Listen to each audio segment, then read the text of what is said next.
Since the beginning of the colonization of the United States, African Americans have been victims of slavery, prejudice, oppression, and abuse. They stayed strong in their faith in the hopes that one day they would be free from their continuous oppression and be recognized as equals in society and the government.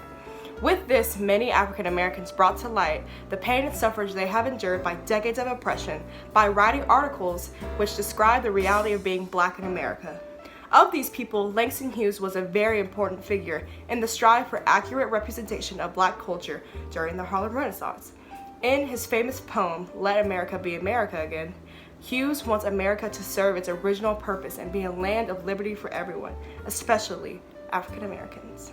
In this modern era, African Americans are being harassed by white women who call the police on Black people who have done absolutely nothing wrong. Most of these women do not face charges of assault. For example, Permit Patty and Barbecue Becky both call the cops on Black families to harass them and ruin their day. Fortunately, a woman in South Carolina was arrested and faced with third-degree assault charges after kicking 2 Black teens out of a public pool and repeatedly hitting the teens after they began to leave. If this scenario were to happen in the 1930s, the outcome would be very different. The police would see no fault in the woman's harassment of the Black teens. We know this because, in Of Mice and Men, when Crooks demanded that Curly's wife leave his room, she snapped at him and threatened to have Crooks lynched for overstepping his place not only in the farm, but in society.